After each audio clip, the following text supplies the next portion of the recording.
A church full of grace. The News Church.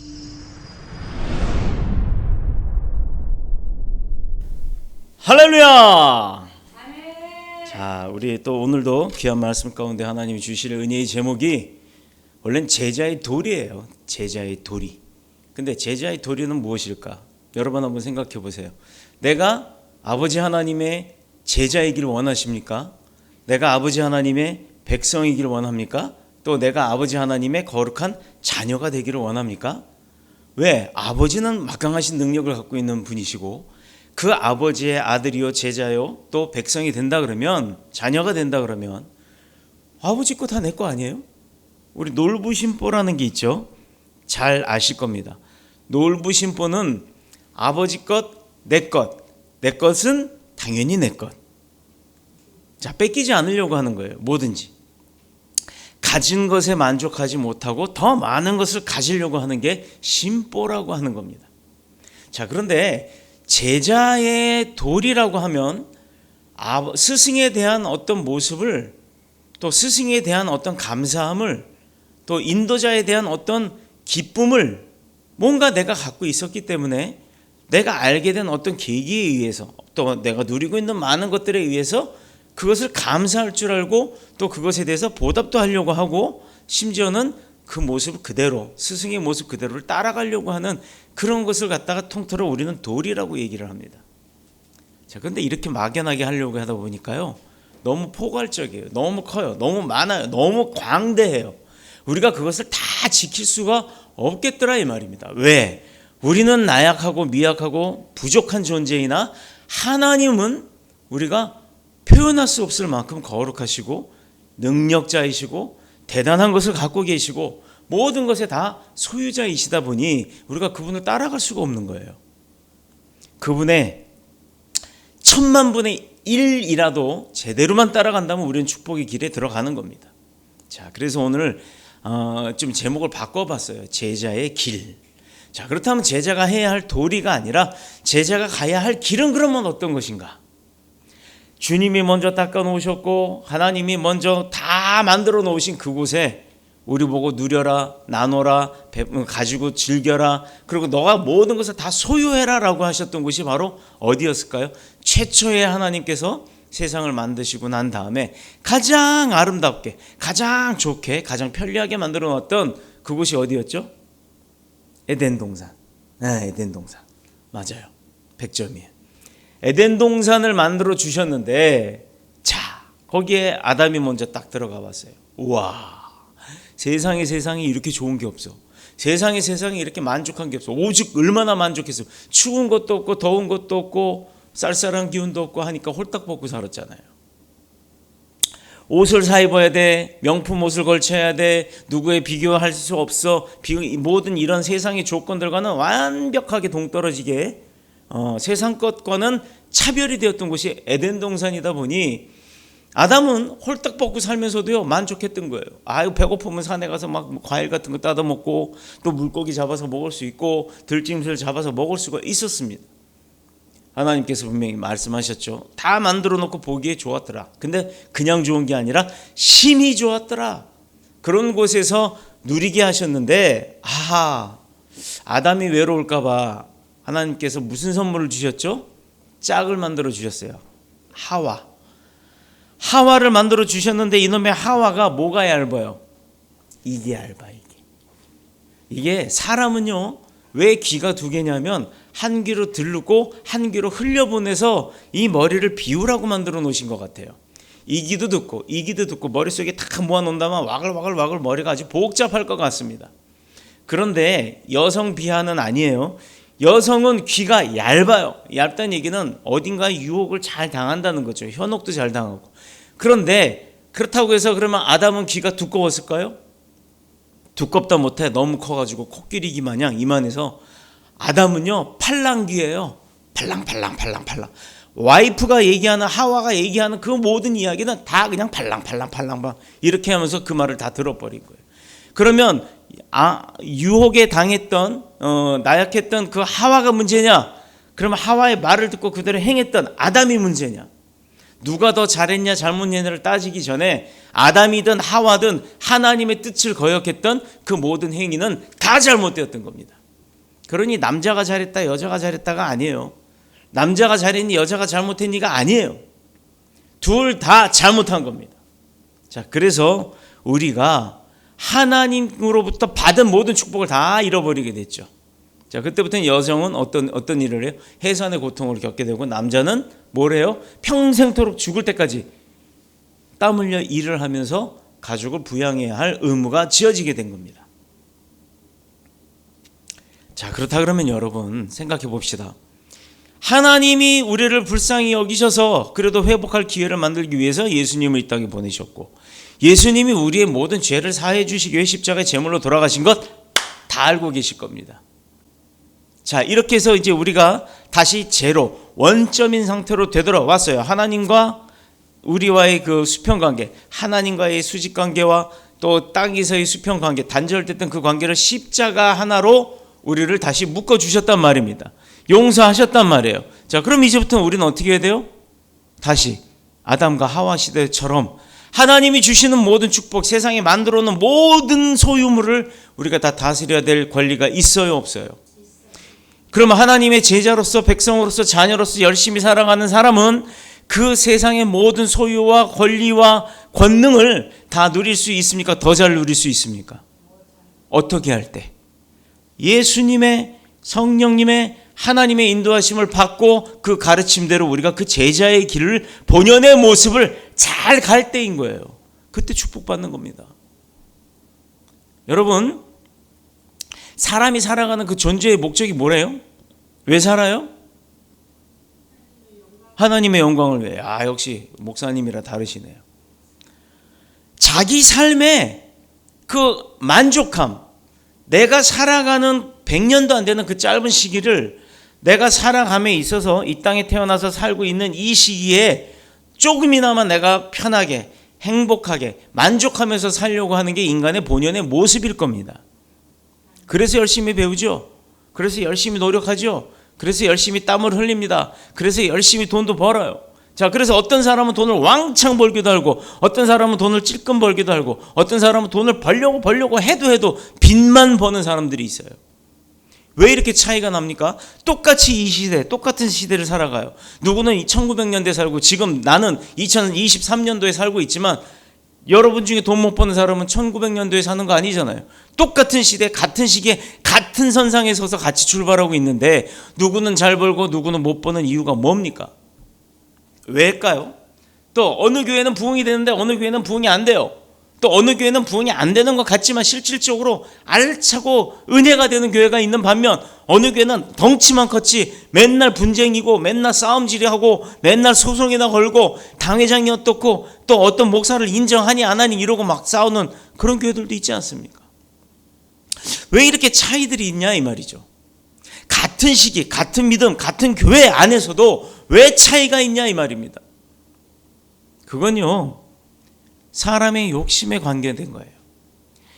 개인의 행복한 삶을 위해서 열심히 노력하고 조금 더 깊이 생각해 본다면, 그런 생각이 깊은 사람이라면 개인의 행복만 추구하는 자와 우리 단체 모두의 행복을 추구하는 자의 그 삶의 모습이 다르고, 그 삶의 모습이 다름으로 인해서 주변에 돕는 손길들이 더 많냐 없냐의 차이가 있더라 이 말입니다.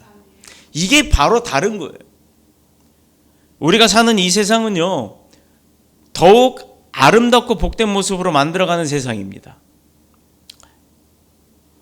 그래서 서로 도와주고 밀어주고, 내 생각이 조금 맞지 않아도 머리를 맞대고 하나 되려고 노력하며 양보하며 살려고 하는 자들, 그런 사람들이 잘 살아요. 자, 가까운 일본에 삼보요시라고 하는 게 있어요. 삼보요시, 세 가지의 방향이 있다라는 거예요. 그 삼보요시는 뭐냐면, 어느 사람들이 그 정신을 갖고 일을 하냐면 상업, 장사하는 사람들이 그 생각을 갖고 일을 해요. 근데 이게요, 일본의 어느 뭐 몇백 년대 몇 대에 걸쳐서 무슨 만두집이다, 이렇게 과자집이다, 아니면 예를 들어서 술 같은 건 빚는 사람들도 그렇고, 일본에는요 대에 걸쳐서 그 집안의 가보로 아예 그 일을 업으로 그냥 쭉 이어오는 그런 가정들이 많습니다. 그런데 이 사람들이 장인 정신을 갖고 있어요.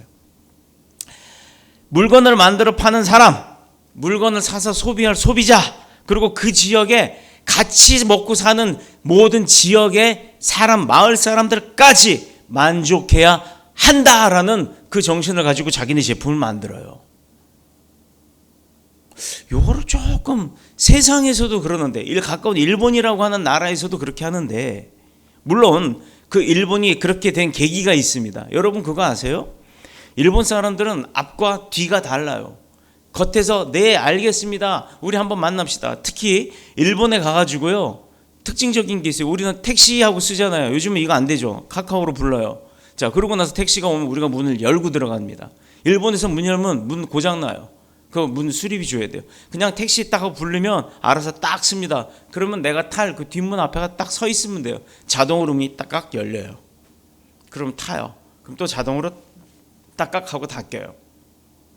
이게 첫 번째 다른 부분이죠. 자, 그런데 일본 사람들이요, 어떤 정신을 갖고 산다? 삼보요시라고 하는 그 정신은 뭐였냐면, 나만 잘 먹고 살겠다는 게 아니에요. 옆에 가게가 있어요. 똑같은 동종이에요. 저 집을 내가 이기고 내가 더 잘 살아야겠다, 더 많이 벌어야겠다가 아닙니다. 내가 잘 되면 잘 될수록 저 집도 잘 될 수 있도록, 서로 잘 될 수 있도록, 함께 성장할 수 있도록 하는 이 마음을 갖게 된 계기가 기독교 때문인 거예요. 일본은 기독교 사상이 전파되고 나서부터의 문명이 시작되기 시작했어요. 또 많은 것들이 변화됐습니다. 왜 제가 방통대에서 일본어과 출신이잖아요. 물론 지금 뭐 휴학 상태이긴 합니다만, 방통대에서 배울 때 그 일본학에 대해서 배우다 보니, 저는 일본어를 배우려고 했던 거였지만 일본 학을 배우다 보니까 일본의 과정들을 다 배우게 돼요. 제가 교수님하고도 싸웠어요. 왜 싸움이 있었냐? 그 교수님이 잘못 알고 이야기를 합니다. 어떤 이야기? 일본의 기독교가 전파되고 나서부터 그들의 마음이 양면성을 띠게 되었다라고 얘기를 합니다. 이유는요, 에도 막부 시대 때 군주라고 하는, 쇼쿤이라고 하는 장군이 그 시대의 그 지역의 왕이었어요. 작은, 지금 도지사쯤 되겠죠.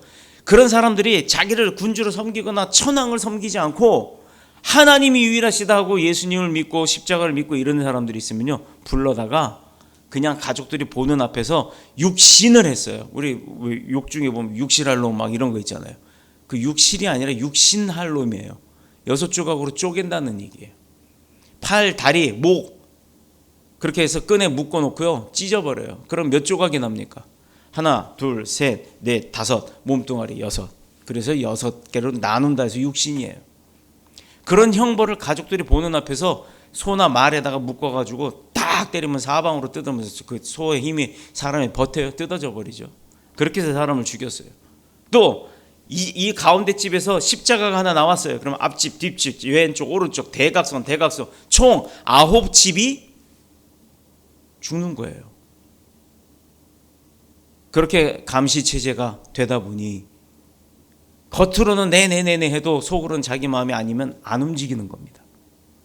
일본 사람은 그래서 겉과 속이 다르다고 얘기하는 게, 그게 600년, 800년이 이어져 오다 보니 사람들의 습성이 그렇게 바뀌어 버린 거예요.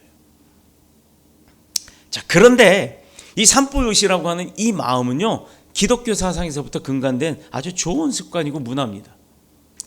이것은 다시 말해서 물건을 만들어 사고 팔 때 어느 한쪽의 이익만 보고 하는 것이 아니라, 그런 만족하는 그런 상업 상술이 아니라 지역 주민들까지, 파는 사람, 사는 사람, 지역 주민들까지 함께 다 만족하고 제대로 부를 누리고 살 수 있는 공동, 그렇게 함께 같이 갈 수 있는 그런 상업이어야만, 그런 물건이어야만 잘된 물건, 제대로 된 물건이다라는 생각을 갖고 만든다는 거예요. 지역 주민들까지 다 함께 만족할 수 있어야 제대로 된 장사다, 그래야 그는 상업가이다 라고 인정을 받는다는 겁니다. 자, 그런데 조사해 보니까요, 그들에게도 10계명이 있어요. 상업의 10계명. 그중 몇 가지만 살펴볼게요. 첫 번째, 상업은 세상을 위해서, 사람을 섬기기 위해서 그렇게 하면 이익은 저절로 나온다라는 생각을 갖는 거예요. 내 물건이 좋으면 지가 와서 사겠지. 내 음식이 맛있으면 저 멀리 제주도에서도 와서 먹겠지. 자, 지금 저는 제주도에 어느 국수집을 아직도 머릿속에서 기억을 하고 있어요. 제주 공항에서도 한참 가야 돼요.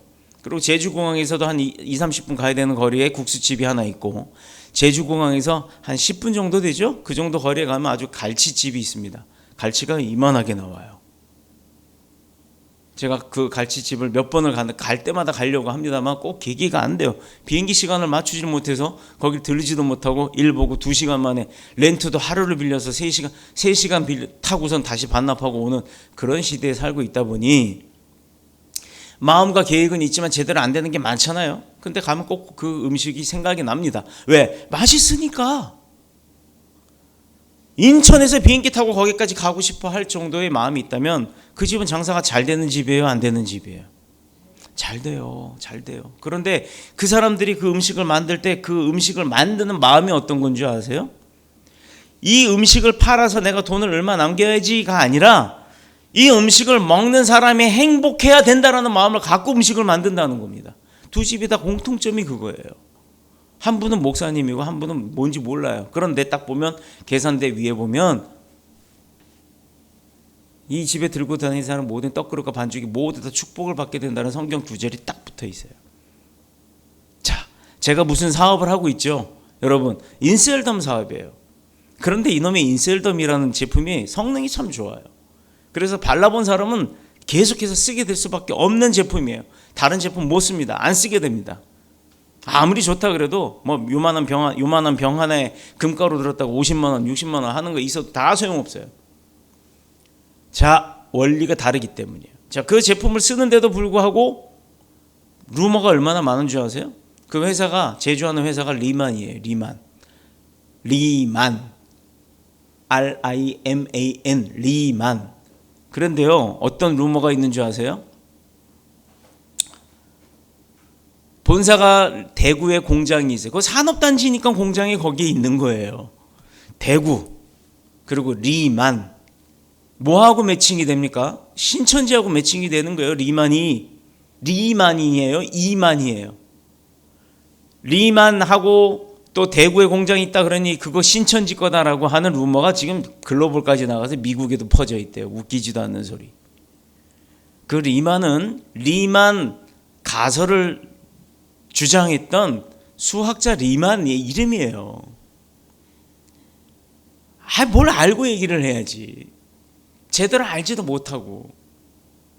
그 회사를 최초에 만드셨던 분이 수학을 잘 하십니다. 그래서 그분이 어떤 다른 계기가 있어서 회사 이름을 리만이라고 한 거예요. 그 리만의 리만 가설이 뭔지 궁금하신 분은 인터넷에서 찾아보십시오.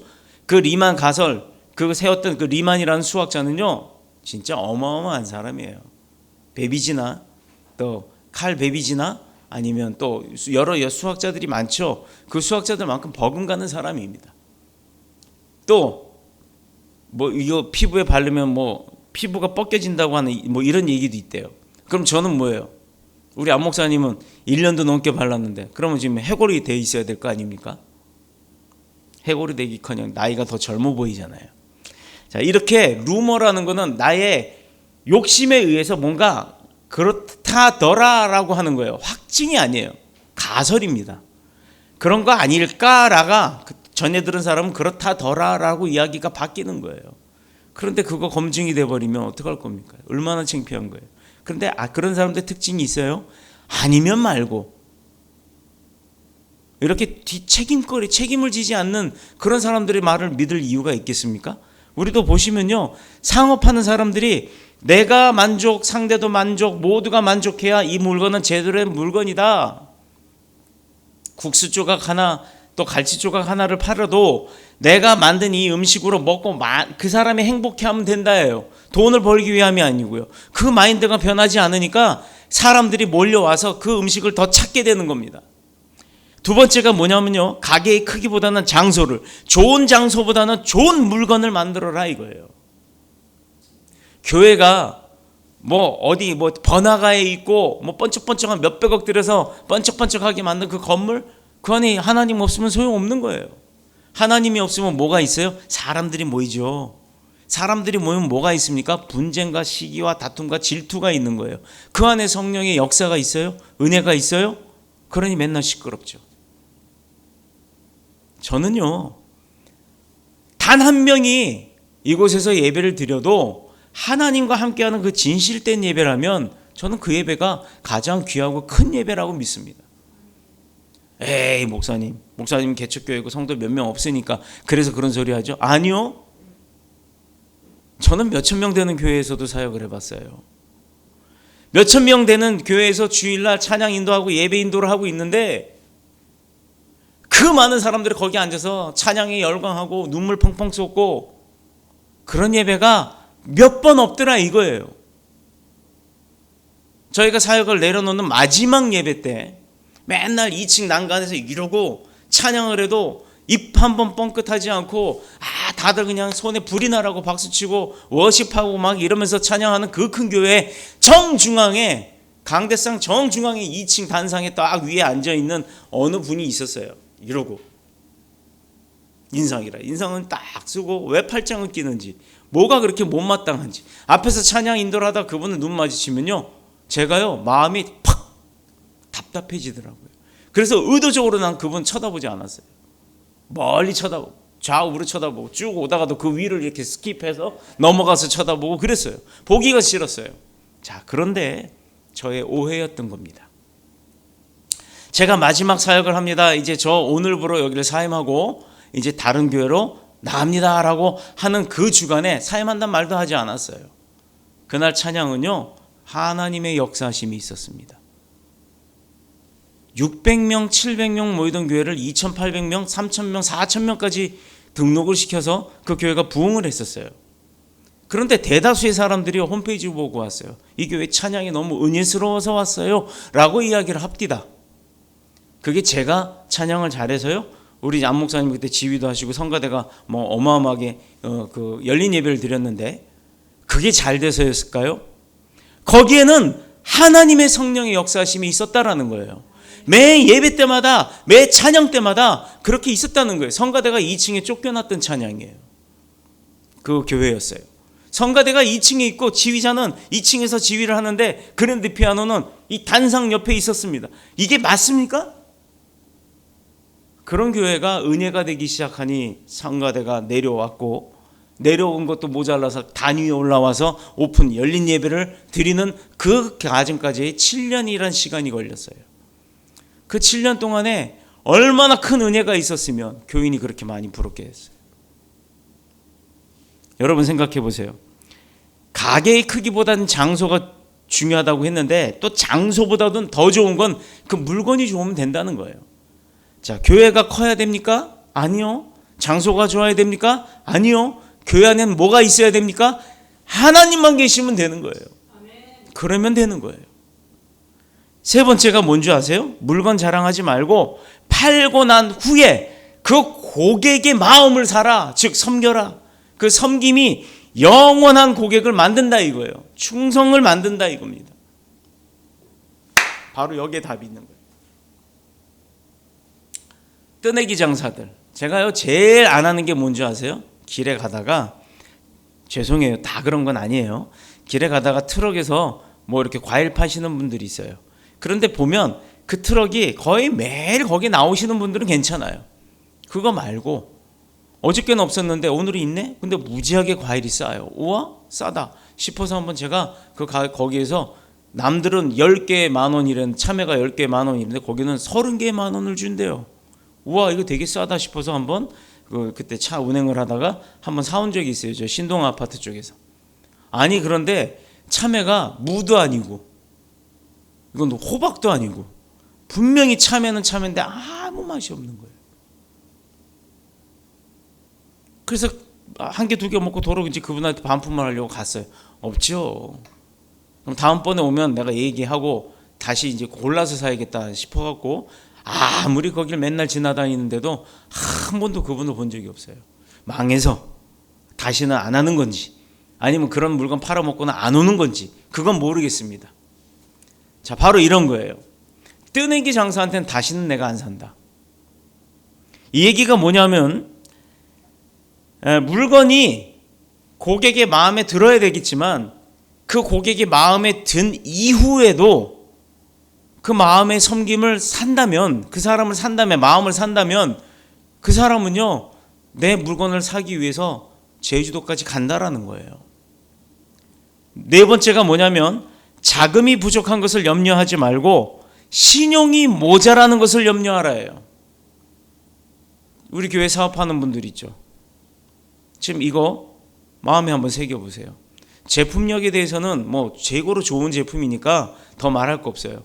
팔고 난 다음에 그 사람도 관리를 어떻게 해야 되는지 여기 다 팁을 얻기 바랍니다. 오늘 이 말씀을 준비하면서 계속해서 사업과 연관이 되는 거예요. 그동안 내가 어떻게 살았는지가 보이더라 이 말입니다. 그동안 내가 어떻게 살았는지가 보이는데도 지금도 그 삶을 벗어나지 못하고 있다면 그 사람은 변화가 없는 거예요. 아니 하나님의 말씀을 듣고 제자의 길을 가야 된다고 하면서도 제자의 길을 가는 것 자체를 거부하고 있다면 그 사람의 인생은 어떻게 될까요? 아담과 하와가 에덴 동산에서 쫓겨나고 난 이후의 삶을 실어서 예수님이 그걸 회복시켜 주셨으면 다시 에덴 동산을 향해 들어갈 수 있는 그 제자의 길을 가야 될 거 아닙니까? 그런데도 여전히 가야 되는 건 알아요. 안 간다니까요. 가라고 그랬더니 잘 가요. 어디로? 저 비상구로. 저 비상구 위에 저 그림이 뭔지 아십니까? 저거 불 들어와 있는 거? 응? 비상구 위에 이거 있잖아요. 이거 보여요? 네. 이게 뭐예요? 그 불빛을 보고 그쪽으로 가라요. 자, 그런데 여러분 그거 아십니까? 방향이 있다는 거예요. 왼쪽으로 가야 되면 비상구는 왼쪽을 향해요. 오른쪽으로 가야 되면 비상구는 오른쪽을 향합니다. 우리 그거 잘 봐야 돼요. 화재가 났을 때 연기가 꽉 차면 안 보이죠? 그때 그 불빛을 보고 방향을 찾으라는 거예요. 사람은 이렇게 표시되어 있는데 반대로 가버리면 소용없다는 얘기입니다. 교회에서 이런 것도 가르쳐줘요. 근데도 예배를 안 나오면 되겠어요? 예배 나오신 분들은 그래서 호구가 아니에요. 예배 나와야 되는 거 알면서도 안 나온 사람들이 호구되는 거예요, 세상에서. 그러니 맨날 당하죠. 맨날 이용당합니다. 실속도 없이. 자, 그런데 요즘 사람들 생각이 어떠냐면요. 그래서 자기밖에 모른다고요. 이 세상이, 온 세상이 이기주의와 돈의 노예가 돼서 남이야 고통을 받든 말든 불행하든 말든 상관없다 이거예요. 나만 잘 살면 된다 이거예요. 근데 잘 삽니까 그런 사람들?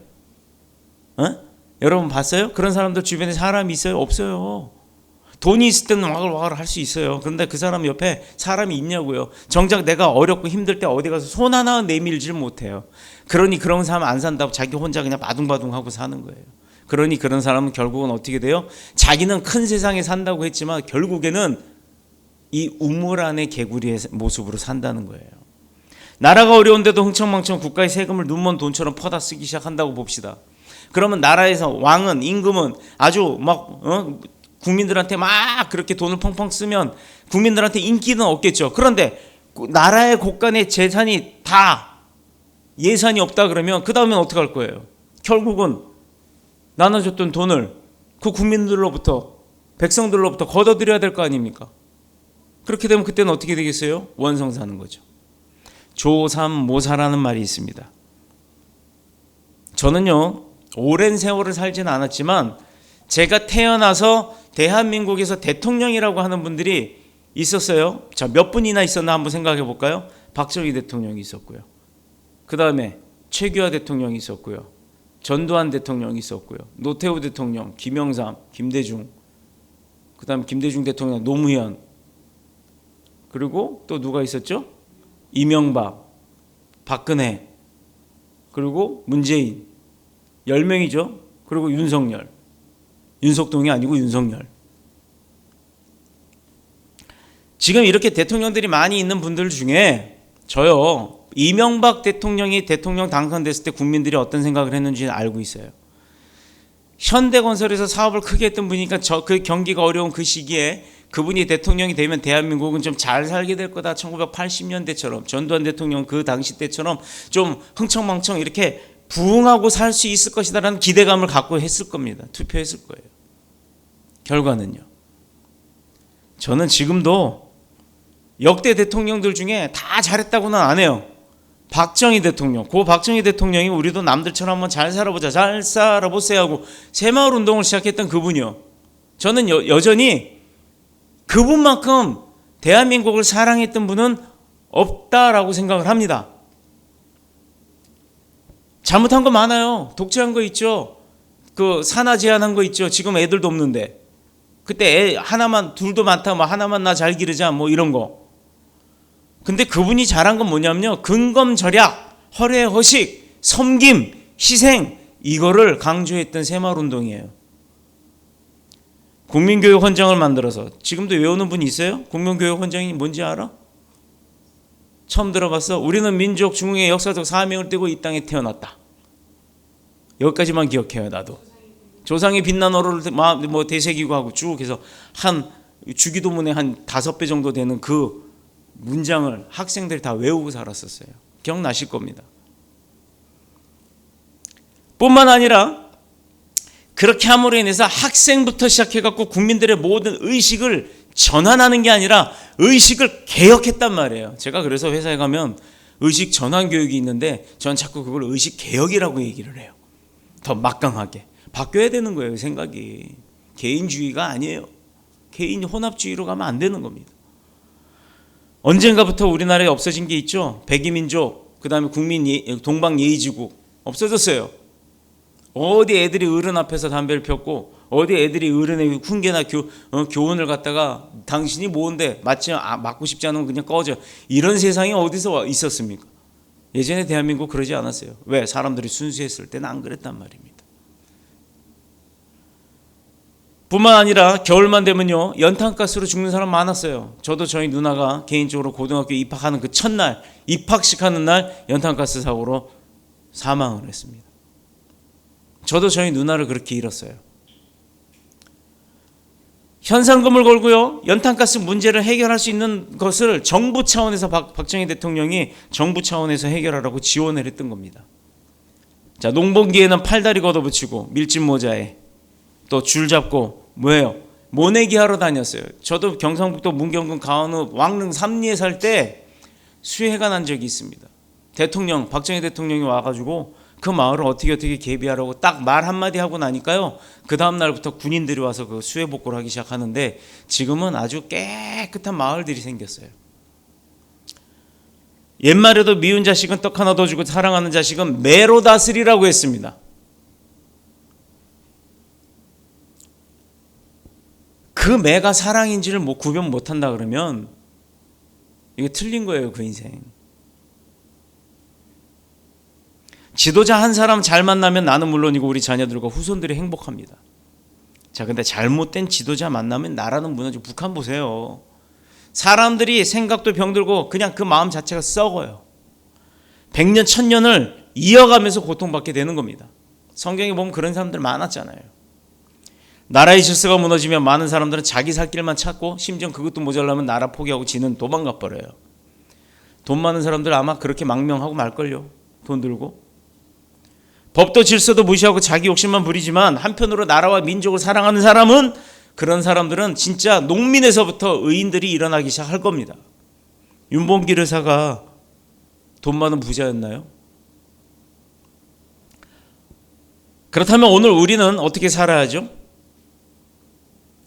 오늘 본문의 말씀이 예수님께서 제자들에게 한 말씀인데 참 충격적이죠. 31절에서 보면,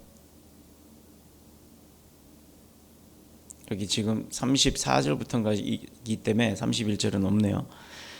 예수님이 자신은 이 세상에서 버림당하고 고난을 받으며 그것이 끝나는 것이 아니라 죽임에 당하고 사흘 만에 부활할 거라고 이야기를 하십니다. 이 말씀 때문에 다른 제자들이요, 띵 한 거예요. 사람 낚는 어부가 되도록 만들어 주겠다 하시면서 제자들을 불렀죠. 누구예요? 누구를 그렇게 부르셨어요? 사람 낚는 어부가 되게 한다고? 베드로. 자, 그 예수님의 고난과 죽음을 어떻게 그 제자들이 이해를 했을까요? 자, 잘 보세요. 예수님에는 주변에 12명의 제자가 있었어요. 근데 그 12명이 스스로 예수님한테 찾아온 사람이 단 한 명이라도 있었던가요? 예수님이 제자들을 어떻게 만났죠? 예수님이 다 제자를 찾아가신 거예요. 찾아가서 너 나 따르라. 너 그 가진 재산 버리고 와라. 내가 너 사람 낳는 어부가 되게 하리라. 등등등 여러 가지 말을 하시면서 그 제자 12명을 예수님이 찾아다니면서 모아오신 겁니다. 제자들이 예수님 앞에 가지 않았다는 거예요. 이게 답이에요. 이게 답. 즉 지금 여기 와 앉아 계시는 여러분, 여기 교회 반주하는 반주자, 교회 방송이나 뭐나 이런 사역 감당하는 사역자들, 그리고 교역자들, 주님이 부르신 거예요. 주님이 그 자리를 맡기신 거라고요. 그런데 그거 소홀히 할 수 있겠어요? 아니죠. 그러면 주님이 맡긴 일을 충성을 다해서 열심히 하는 자에게는 어떤 일이 있겠냐고요. 은규가 그 답이에요. 음대 수시 합격 어떻게 했어요? 6개 넣었나? 6개 넣었는데 6개 다 어떻게 해요? 다 합격. 그것도 수시. 그리고 전 반주자 또 있어요. 가람이. 얘도요. 서울신대 갔어요. 수시에 합격했어요. 그것도 수석으로. 등록금 도로 다 돌려받았어요. 우리 교회가 그런 교회예요. 근데 우리 교회에서 사역 감당하는 게 우스워요? 그나마 감사한 게 우리 교회 사람이 많지 않아서 내가 할 자리가 많은 거예요. 사람 많아봐요. 이런 자리예요. 그런 축복받는 자리. 그런 자리에 서로 머리 터지고 내가 먼저 하겠다고 덤벼들 겁니다. 자, 그래서 선포합니다. 지상으로 100평 되는 교회로 가라고 명령 받았어요. 하나님께서 허락하십니다. 아멘. 그래서 기도하자고 하는 거예요. 잘 들어보세요. 그렇게 예수님이 불러 모은 12제자들에게 얼마나 귀하고 감사해요. 그죠? 주님이 나를 찾아주신 거예요. 나를 쓰고 계시는 거예요. 그러니 이 일에 최선을 다해야 돼요. 충성을 다해야 돼요. 아니면 목숨을 걸어야 되는 거예요. 이거 우습게 생각하면요, 그 다음은 말 안 할게요. 본인들이 똑똑하니까, 되게 잘났으니까 다 잘할 거예요. 하나님이 시키는 일을 갖다가 우습게 여기고 있으면 어떤 일이 벌어지는지는 본인들이 더 잘할 겁니다. 저는 얘기 안 했으니까 저주하지 않았어요. 자, 베드로에게 주님이 딱 하는 말이 있죠. 십자가에 달려 내가 이제 곧 죽을 거예요. 그랬더니 3일 만에 부활 다시 할 거야. 근데 그 전에 내가 죽을 거야 라고 했더니 베드로가 뭐라는 줄 아세요? 아이고 주님, 말씀도 그렇게 하시면 안 됩니다. 제가 있는데요. 내가 주님 그렇게 되는 거 막겠습니다. 목숨 걸고서. 그런 놈이 제일 먼저 부인 3번을 해요. 꽃기호 소리 들릴 때까지. 자, 그때 주님이 뭐라고 얘기하셨어요? 아부하는 그 베드로에게. 물론 그 당시 베드로의 마음은 충정이었을 거예요. 충성을 다하겠다고. 자, 그런데 그 베드로는 뭐라고 얘기하는 줄 아세요? 그렇게 베드로에게 주님께서 얘기하셨을 때, 아이고야 베드로야, 너 힘이 된다. 내가 너 때문에 내가 살겠다. 너 내 오른팔이다. 이렇게 하셨나요? 미운 놈에겐 떡 하나 더 주고 이쁜 놈에겐 매로 다스리라고 했죠. 주님이 베드로에게 칭찬은커녕 사탄아 물러가라, 내 뒤로 물러가라, 이렇게 이야기를 하셨어요. 그 충성을 보인 베드로에게 사탄아 그랬어요. 주님은 뭘 봤어요? 베드로의 육신을 본 게 아닙니다. 베드로의 영 속에 숨어 있었던 그 사탄의 계략을 보신 거예요. 어떤 계략? 하나님이 나로 인해, 하나님이 예수님을 통해서 십자가의 사건을 통해 우리 죄를 다 사하시고자 하는 하나님의 계획이 있었는데 그걸 베드로가 막겠대요. 힘으로. 그러니 사탄이죠. 하나님의 계획을 방해하는. 자, 교회가 지상 100평으로 옮겨갈 겁니다. 기도합시다 라고 지금 선포했어요. 기도 안 하는 자는 사탄의 계략에 휩싸여서 방해받는 자하고 똑같은 겁니다. 이제 이렇게까지 얘기했는데 기도 안 하면 어떤 일이 벌어질까? 기도하셔야 해요. 8시 정식기도 알람 맞춰놓고 1초라도 상관없어요. 하나님, 교회가 옮길 거예요. 하나님이 옮기라고 하셨대요. 우리 목사님이 그래요. 그러니 하나님 그렇게 되게 될 줄로 믿습니다. 아멘. 예수님의 이름으로 기도합니다. 그것만이라도 해달라는 얘기예요. 너희가 2, 3이 모여 내 이름으로 기도하는 그곳에 내가 너희와 함께 하겠다. 8시 정식기도. 인천에서, 서울에서, 부산에서 동시에 딱 대한민국 전역입니다. 이게 답이에요. 이게 답. 그렇게 얘기를 해도 못 알아먹으면, 이렇게 찝어줘도 못 알아먹으면 들어야 알지. 듣지 못하면 못 알아듣는 거예요. 그건 방법 없어요. 들으신 분들만 축복받아가시를 축복합니다. 내가 하나님의 일을 생각하지 아니하고 도리어 사람의 일을 생각하는도다. 그 이유가 여기 나오잖아요. 그렇게 해서 책망을 했습니다. 베드로 그러면 어때요? 뭐야, 날 충성하려고 그랬는데 이게 내 기껏 지한테 충성한다고 그랬더니 나한테 사탄? 내가 사탄의 자식이야? 이것 봐라, 에라이 안 믿어. 그런 인간들 많죠.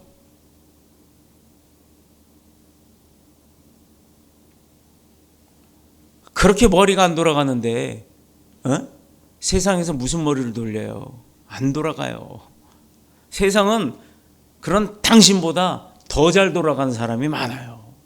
그래서 안 되는 겁니다. 그렇기 때문에 하나님의 지혜를 얻으라는 거예요. 여기서 우리에게도 한 가지 중대한 고민이 있다는 사실을 느끼게 되죠, 여러분.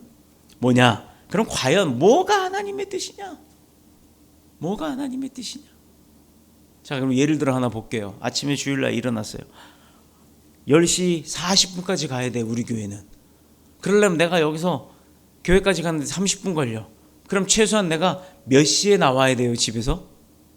늦어도 10시 10분엔 나와야 될 거 아니에요. 그죠? 그런데 내가 교회 사역자야. 뭘 맡고 있어. 그럼 좀 더 일찍 나와야 돼. 그럼 최소한 9시 반엔 나와야 돼. 9시 반에 나오려면 얼굴 씻고 옷 입고 뭐 찍고 바르고 뭐 머리 드라이하고 하려면 1시간 걸려. 그럼 최소한 8시 반엔 나와야 돼. 그죠? 8시 반엔 일어나서 9시 반에 나와야 되는 거 아니에요. 8시 반에 일어나려니 주일날 이거 좀 더 자고 싶은데 평상시는 더 일찍 일어나면서 주일은 왜 그렇게 못 일어나지? 평상시는 6시, 5시, 4시에도 일어나면서 주일은 왜 그렇게 못 일어나지? 그게 사탄이 끄집어내리는 거란 말이에요. 주일은 쉬는 날이라고 생각하고 있는 그 마음이 벌써 마음가짐이 그렇기 때문에 그렇게 늦어지는 거라는 거예요.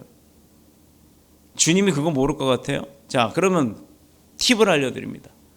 어떤 게 과연 하나님의 뜻이냐? 하나님 만나러 오는데 하나님이 기뻐할까요? 안 기뻐할까요? 기뻐하죠. 그런데 하나님 만나러 오는 걸 안 하면 기뻐할까요? 슬퍼하실까요? 슬퍼하시는 거예요. 자, 하나님의 마음을 슬프게 하는 게 하나님의 뜻일까요? 아닐까요? 그럼 교회 나오는 게 뜻일까요? 안 나오는 게 뜻일까요? 교회 나오는데도 일찍 나오는 게 뜻일까요? 늦게 나오는 게 뜻일까요? 이게 답이에요. 기준이 뭐예요? 하나님이에요. 하나님을 두고 내가 오늘 회사 가느라고 교회 안 나가는데 안 나가는 거예요. 못 나가는 게 아니고 회사를 가야 되기 때문에 일을 봐야 되기 때문에 교회를 나가야 되는데 못 나가게 되는데 하나님의 입장에서 봅시다. 회사가 중요해요? 예배가 중요해요? 자, 그런데 지혜가 어디서 나오느냐? 온라인 방송 하잖아요. 온라인 방송 보면서 회사 가. 일해. 맡은 일에 충성 다 하세요. 열심히 11조 버세요. 하나님 앞에 드리세요. 그걸로 교회가 하나님의 사역을 하는데 쓰게 하세요. 이것도 하나님의 뜻이에요. 그런데 더 중요하게 하나님이 기쁘게 할 수 있는 뜻은 회사는 접어두고 예배 나오는 겁니다. 부득이하게 회사를 나가야 되는 상황이라면 그렇게 해도 돼요. 하지 말라는 거 아니에요. 안 나가서 잘리지 말라는 얘기예요. 회사 나가서 해요. 근데 기도하세요. 내가 주일날 회사 안 나가고 온전히 주일 성수할 수 있는 더 좋은 회사로 내가 옮겨질 수 있도록 하나님 구해 주세요. 그게 하나님의 뜻을 구하는 겁니다. 사실 오랫동안 신앙생활하면서 고민하고 갈등하는 부분 중에 하나가 하나님의 뜻을 깨닫는 그 부분이에요. 깨닫기 힘들어요. 그런데 힘든 것뿐이지 못 깨닫는 게 아니라는 겁니다. 내가 분명히 못 깨달아요라고 하지 않았어요. 깨닫기 힘들다라고 했어요. 힘든 일을 해내는 거예요. 그게 나예요. 내가 그 힘든 일을 해내야 하나님의 뜻을 알게 되는 겁니다. 누가 알려주지 않아요. 교회에 와서도 같은 성경의 말씀을 똑같이 이 38개 되는 이 자리에 똑같이 선포를 하는데 그 똑같은 자리에 앉은 여러분들이 다 각각 다르게 듣는 거예요. 누구는 아이스크림 생각하고 있다 못 듣고, 어떤 사람은 듣는데 하나님의 뜻이 그럼 진짜 뭐지 하고 하는 자기 생각이 들어가다 보니 어떻게 그 하나님의 뜻을 알게 되는 건지 그 방법을 말할 땐 딴 생각을 하고 있다는 얘기예요. 여러분, 내 생각 갖고 하려고 하지 마세요. 하나님의 뜻이 구해지는 것은 하나님의 뜻대로 하는 겁니다. 하나님 모르겠어요. 하나님이 대체 제게 무슨 말씀을 하시는지, 어떤 뜻을 구하는지 제가 모르겠어요. 그것 깨닫게 해주세요가 하나님의 뜻을 구하는 방법이에요. 나의 조건에, 나의 환경에, 내 생각에 맞춰서 이게 하나님의 뜻이야 라고 하는 게 아니란 얘기입니다. 대부분 그렇게 한다는 거예요. 그러니 맨날 주세요, 주세요, 주세요. 뭘 그렇게 달래요? 그럼 당신은 하나님 앞에 드린 게 있습니까? 뭘 드렸는데? 시간 드렸어요? 몸 드렸어요? 마음 드렸어요? 물질 드렸어요? 뭘 드렸는데? 드린 건 하나 없고 달라고만 합니까? 세상에서 그렇게 해보세요. 세상에 가서 주는 거 없이 받으려고만 해보세요. 어떤 일을 당하나. 똑같습니다. 왜 세상에서는 그거를 본인이 깨닫고 있으면서 왜 하나님 앞에는 그걸 깨닫지 못한다고 얘기를 하죠? 바로 그런 부분들이에요.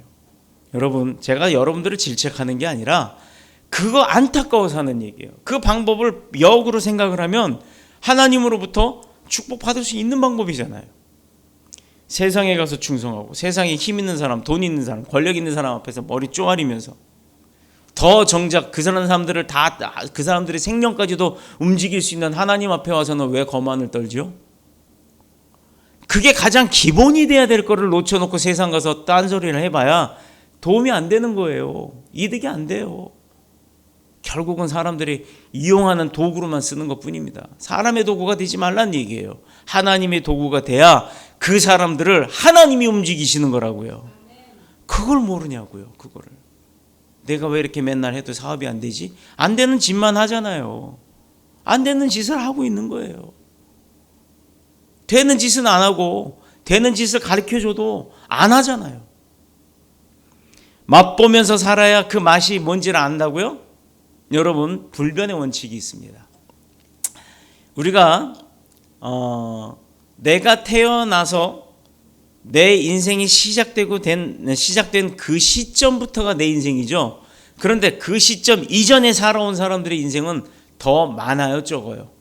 우리가 그걸 봐야 돼요. 이 칠판이 하나 있으면 이럴 때 참 좋은데. 자, 나는 1966년 6월 28일 저녁 6시 일본 동경에서 태어났습니다. 일본 동경. 서커스 보러 서커스장 갔다가, 그래서 제 이름에 동자가 들어가요. 일본의 유명한 동산병원에서 낳았기 때문에.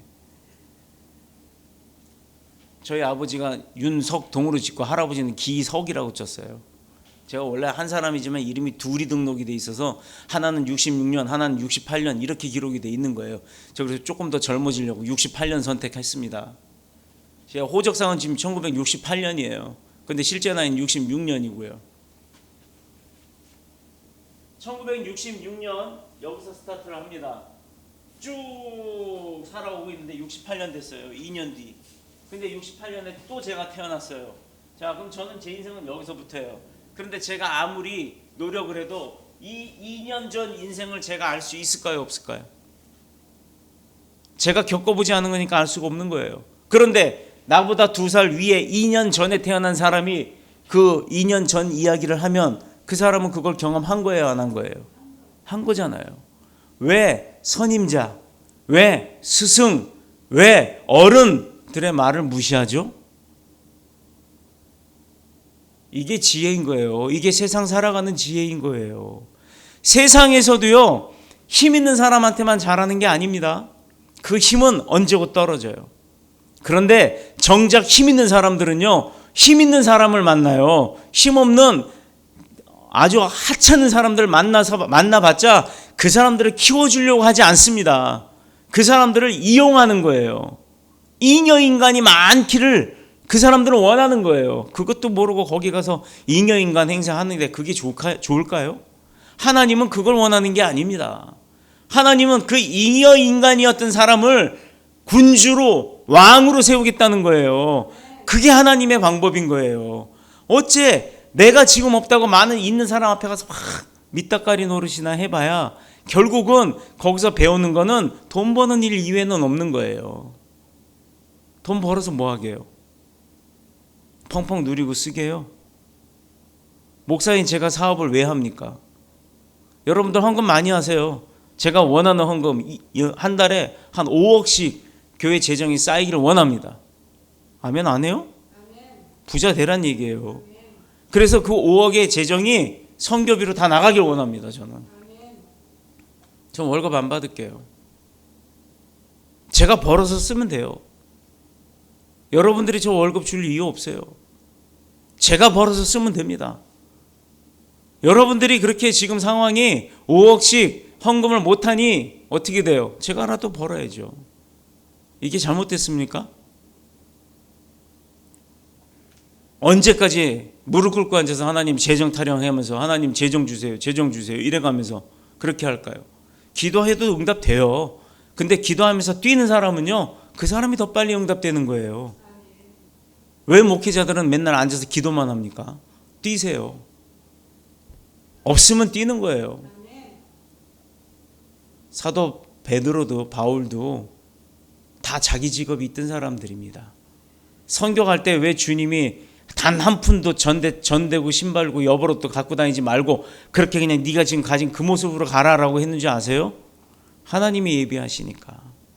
하나님이 먹을 것 재울 것 다 주시니까. 성경이 이미 그걸 봤잖아요. 배웠잖아요. 기록이 돼 있잖아요. 그런데 우리는 왜 그렇게 안 하나요? 나는 진짜 그게 재미있어요.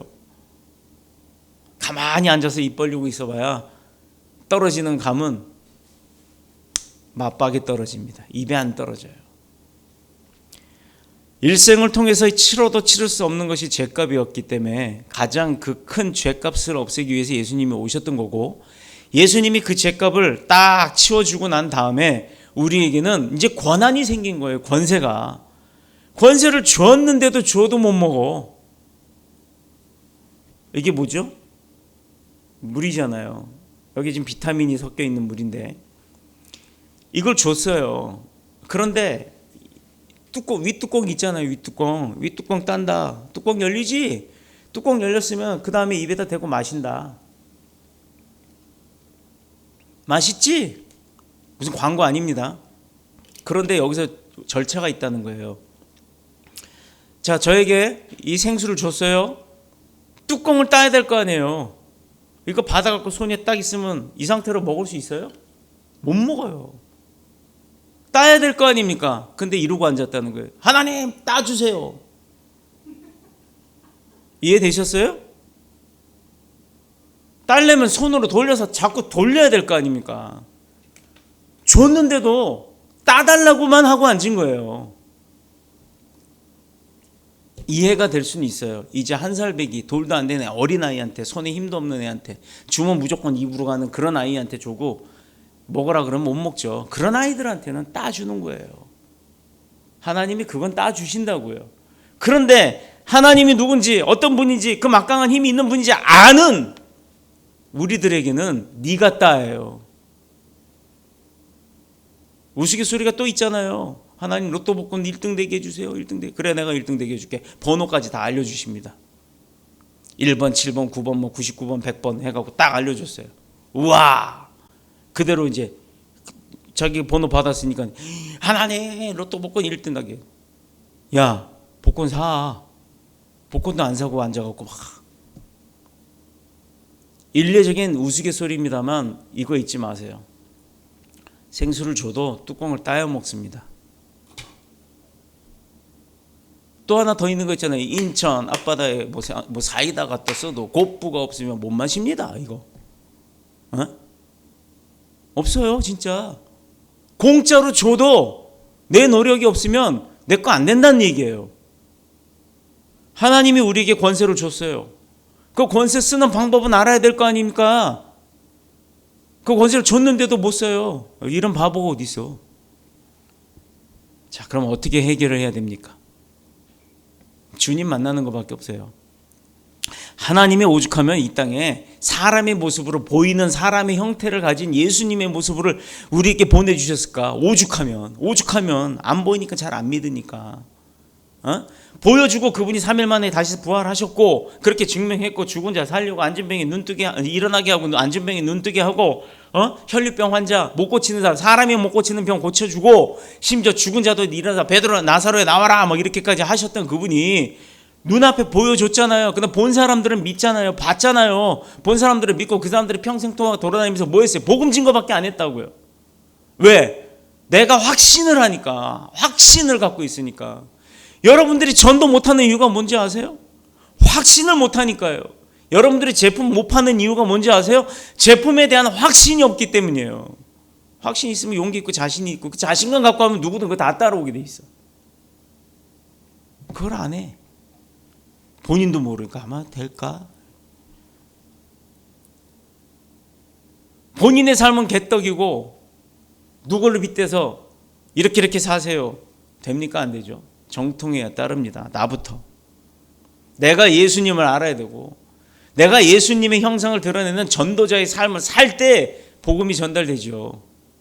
지금 어디 가서 저의 마음대로 행동하지 못해요. 왠지 아세요? 내가 명찰도 띄고 이거 교단 마크도 띄고 이러고 돌아다녀도요. 목사인 줄 알아요. 이제는. 행동에서 말투에서 걸음걸이에서 그런 게 나온답니다. 심지어 어떨 땐 가방도 안 들고 다녀요. 가방 들고 그 가방도 서류 가방 들고 난 거기 회사 서류가 들었는데 서류 가방 들고 지나가면 목사님하고 불러요. 제가 성도들이 모이는 어느 교회에 사역이 있어서 미랄 그 선교합창단이 매주 목요일 날 서울의 흰돌교회라는 데서 모입니다. 근데 이번 주 토요일 날은 멕시코 가는 그 연습 때문에 갔어요. 차에 가서 뭘 꺼내갖고 내려오는 도중에 그 교회 사람들이 몇 명을 만나게 됩니다. 대부분 그 사람들은 뭐라고 인지를 하냐면 여기 성도들이 와서 찬양 연습하러 오는 거야. 외지 교회 사람들이 그렇게 생각을 하는데 제가 딱 내려와요. 그날 이렇게도 입지도 않았어요. 그냥 입고 벗고 이렇게 입고 있었어요. 이렇게 입고 내려오는데 넥타이도 안 매고 목사님이시죠? 어떻게 알고? 인사할 때도요. 그래서 제가 일부러 할렐루야 이렇게 안 해요. 안녕하세요 라고 인사를 했는데도 목사님이시죠? 덴박이 앞뒤다. 그게 뭔 차이일까요? 머리에 이렇게 보라색으로 염색이 돼 있는데 어느 목사가 지금 이러고 다녀요.